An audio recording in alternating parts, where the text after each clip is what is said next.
एक काळ होता जेव्हा महाराजांवर पोवाडे बनायचे, आता मात्र महाराजांवर रॅप बनतात. साम्राज्य उभा केलं, बुद्धी लढून भली भली मुघलाई गेली पाया पडून. यामधून या नवीन पिढीला ऊर्जा भेटेल का नाही हे तर नाही माहित, पण मात्र कुठेतरी आपण या गोष्टींसोबत या इतिहासाला पण हरवून बसलोय का, तर हा व्हिडिओ नक्की शेवटपर्यंत पहा. तर नमस्कार मित्रांनो, मी तेजस आणि ह्या वीसगड संवर्धन सिरीजच्या तिसऱ्या भागामध्ये आज मी आलोय परत एकदा जुन्नर पासून 20 किलोमीटर अंतरावर असलेल्या किल्ले सिंदोळ्यावर. या गडावर येण्याची माझी 15 ते 20वी वेळ होती, पण मात्र असा सूर्योदय या गडावरून मी पहिल्यांदा पाहिला होता. माझी किल्ले सिंदोळ्यावर यायची जवळजवळ 15 ते 20वी वेळ असेल आणि असा सूर्योदय पहिल्यांदा पाहायला भेटला.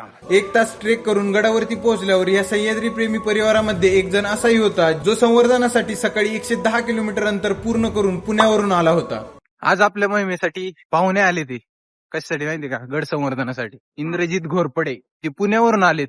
त्यांच्या हातून सर्वप्रथम शस्त्रपूजन करून या गडावरती असलेल्या वाड्याला सर्वांसोबत चर्चा करून स्वच्छ करायला सुरुवात केली. आज आपल्याला सगळे जेवढा जास्त जमेल तेवढ्या वाडे मोकळे करायचा प्रयत्न करायचा आहे. एकदा का वाडे मोकळे झाले का आपल्याला कळेल का गडावर राबता काय होता किंवा अजून जास्त गडाबद्दल माहिती होईल, कारण हा खूप अपरिचित किल्ला हे स्वच्छ करत असताना या गडाला पाहण्यासाठी पहिल्यांदाच आलेले एवढे पर्यटक पाहून कुठेतरी हा गड प्रचितीच्या मार्गावर आहे हे पाहून मनाला समाधान वाटलं. या स्वच्छ करत असलेल्या जागेवर एक असाही जीव होता ज्याने आमचं सगळ्यांचं लक्ष वेधलं. तो म्हणजे झाडावर राहणारा एक साप, ज्याला इथे हरणटोळ असं म्हणलं जातं.